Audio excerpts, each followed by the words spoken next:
Apart from being one of the most visually stunning locations in which to live, buying at Amesbury will also be one of the most environmentally responsible decisions you could ever make. Due to the substantial investment already made in the Surbiton Park treatment facility, every home will have an endless supply of recycled water for watering your lawns and garden, washing the car, and of course, toilets. Enjoy life's simpler pleasures, all virtually within your own backyard. As the township grows, new stages will offer a variety of allotment sizes from townhouse sites up to superior, larger golf course fronting home sites. All Amesbury releases will provide magnificent amenity, whether close to the homestead as with our Stage 1 and 2 releases or the town centre. A wide variety of recreation destinations are yours to enjoy. A select group of Melbourne's leading builders have produced a range of exclusive designs in keeping with the unique character of Amesbury. As Amesbury evolves, the town will grow into a thriving retail centre catering to most of your daily needs. It's envisaged there will be cafes, restaurants, shops, medical facilities,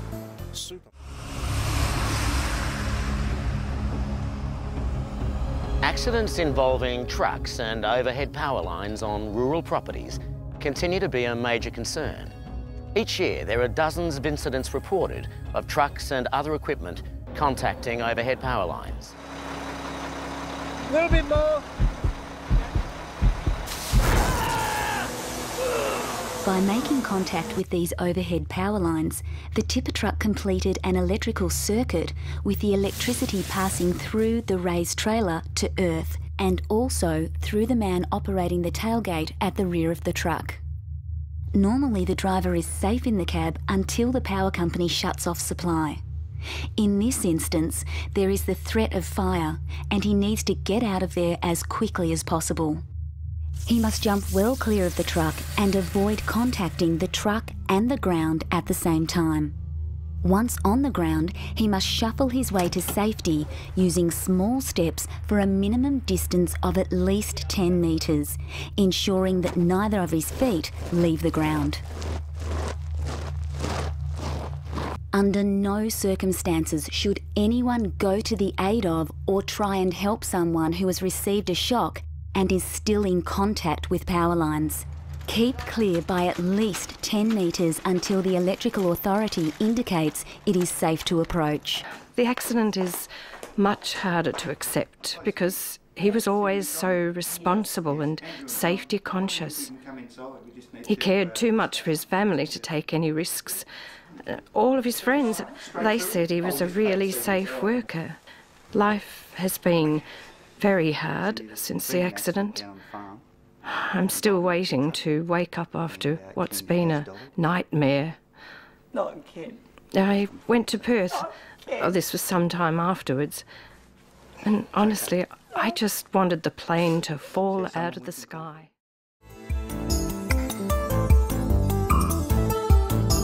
When we first arrived in Victoria, we decided to settle in Highton, which is just outside of Geelong, which has got the high schools, the selection of primary schools, it's got shops, parks, play areas, everything here that we could possibly want, and we're not too far from several beaches. After we decided on what house to get and the cars and the ute, we decided then that we would take a 3 months holiday. So we went to the Great Ocean Road, the zoos at Werribee, Melbourne, even went on the ferry to the other side, Port Phillip Bay.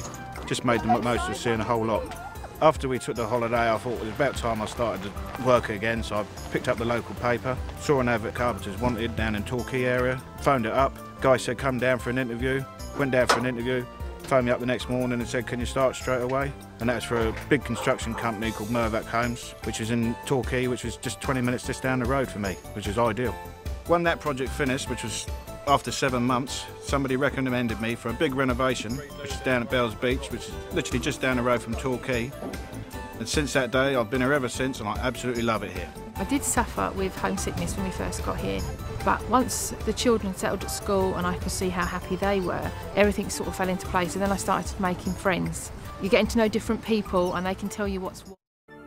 Melbourne, Australia, the capital of the state of Victoria. A great world city full of architectural diversity, urban vitality and cultural excitement. Melbourne is going through a revolution. A revolution that not only makes it the most livable city in the world, it will now become the most filmable city in the world. This is Central City Studios, the heart of the revolution, establishing Melbourne once again as the film capital of Australia. And the close proximity of the Victorian countryside offers the producer a diverse range of images that will bring your production to new levels and economies never available in one complete package. Designed to meet the needs of today's production demands, Central City Studios is the newest purpose-built studio complex with state-of-the-art technology. Central City comprises of 5 purpose-designed air-conditioned sound stages of varying sizes, each studio containing production office facilities, makeup, wardrobe, green rooms, star dressing rooms, holding bays and extensive warehousing complex, offering construction, departmental and storage areas unequalled in Australia. The Melbourne Film Office provides all levels of assistance in all levels of production. There are also attractive state and federal government incentives and rebates available for international productions. And when you want to get away from it all, Melbourne is a city of contrast where there is something for everyone. Over 4,000 restaurants, bars and music venues. In fact, there are more than 70 different national cuisines. There is always something happening in Melbourne. It is a city that loves to celebrate.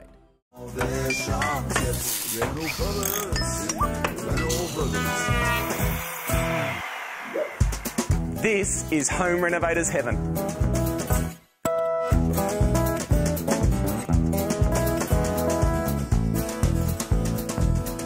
But unless your renovation activities are bordering on professional or you have pretty deep pockets, this is a little unrealistic. All those tools, they were awesome. Yeah, well, back to reality. How about we take people through the tools they need for a basic toolkit? Good idea. And then later on, we'll talk about how to care for those tools. Okay. Now, can I ask you this? What is the #1 tool used in a toolkit? A hammer. Almost. It's the claw hammer. Now, you need to get yourself one that's reasonably well weighted. About 550 to 650 grams is always pretty good.